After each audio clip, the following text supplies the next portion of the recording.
तपस्या सच में नेत्रा चाची की बेटी है या नहीं?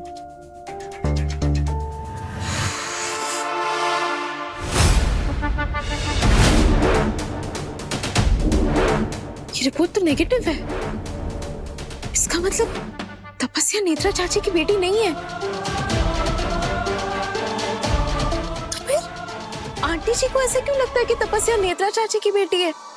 ऐसे कैसे हो सकता है? यदि ब्रह्म मुहूर्त की शुभ बेला में उसकी पुत्री से स्पर्श करेगी तो ये अपने आप ही उसे चुन लेगी। वो अंगूठी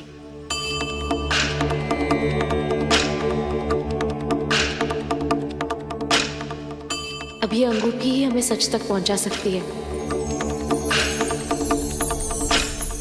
ब्रह्म मुहूर्त तो शुरू हो चुका है। स्वर्ण मीन ने कहा था कि ये अंगूठी नेत्रा चाची की बेटी को चुनेगी।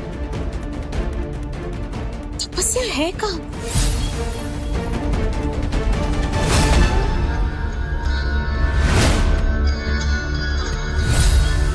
तपस्या, तुम इस वक्त घर लौट रही हो? कहाँ थी तुम होती कौन है मुझसे सवाल पूछने वाली? जाओ और जाकर अपना काम करो।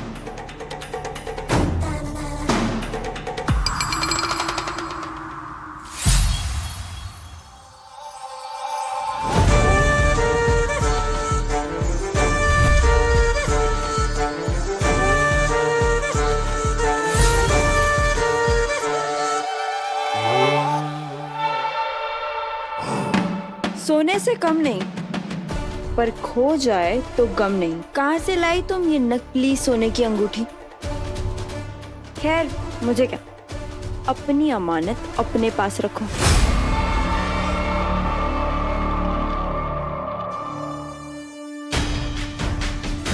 स्वर्ण मीन ने तो कहा था कि ये अंगूठी नेत्रा चाची की बेटी जरूर पहन पाएगी, लेकिन ऐसा कुछ हुआ ही नहीं। डीएनए रिपोर्ट्स में नेगेटिव है।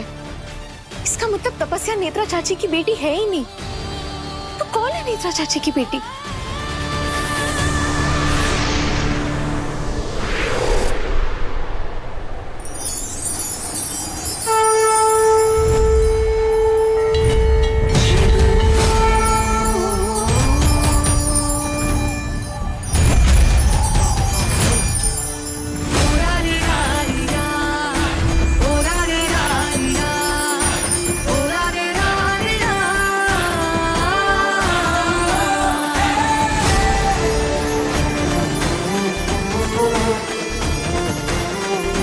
पर ये दिव्य अंगूठी है। यदि ब्रह्म मुहूर्त की शुभ बेला में उसकी पुत्री से स्पर्श करेगी तो ये अपने आप ही उसे चुन लेगी। ये कैसे हो सकता है? ये अंगूठी तो सिर्फ नेत्रा चाची की बेटी पहन सकती है। तो फिर इसने हमें क्यों चुना?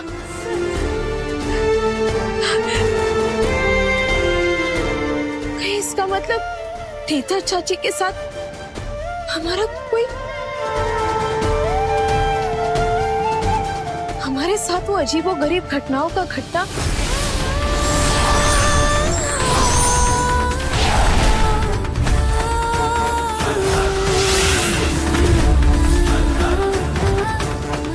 हमारा वो रूप, सब कुछ जो हो रहा है सब कुछ नेत्रा चाची से जुड़ा हुआ है। पर क्यों और कैसे?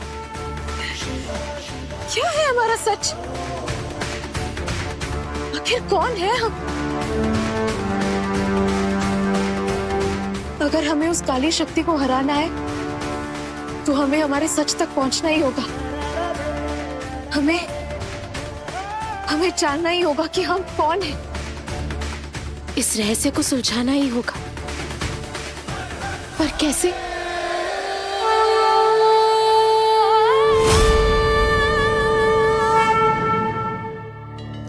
बाबा, ये अंगूठी नेत्रा चाची की है। हमें कहा गया था कि सिर्फ उनकी बेटी इसे पहन सकती है। फिर पता नहीं कैसे ये हमारी उंगली में है और हम इसे निकालने की कोशिश कर रहे तो निकल भी नहीं रही।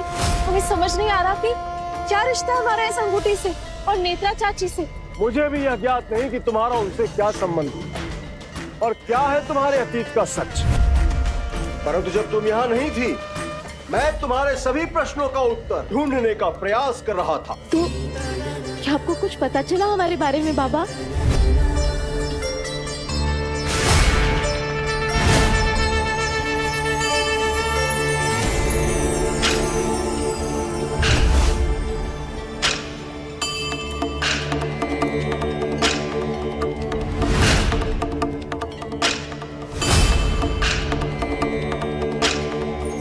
दिव्या बेटी, यह मोहिनियों का प्राचीन ग्रंथ है।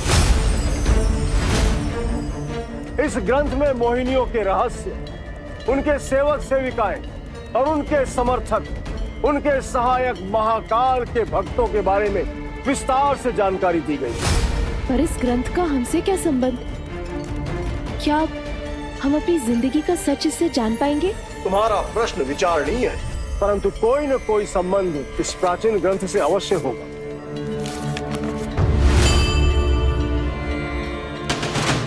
ये देखो बेटी,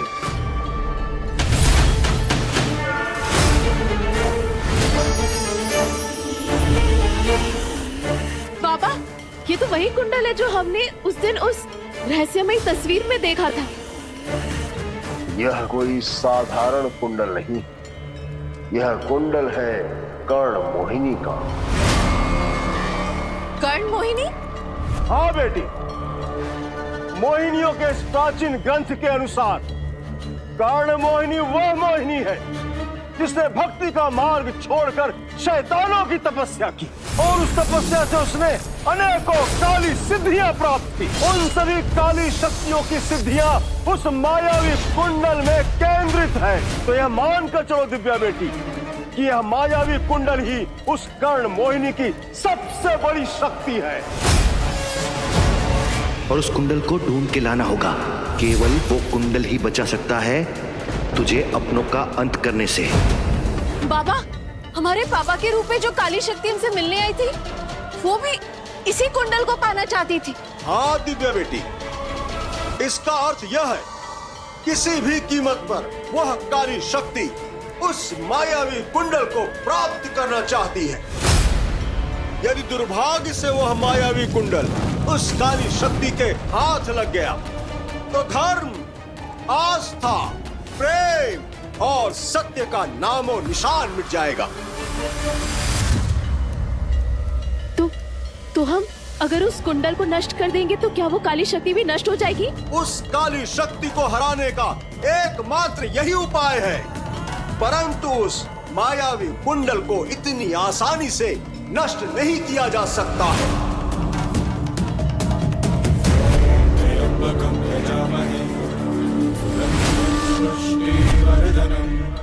एक उपाय है,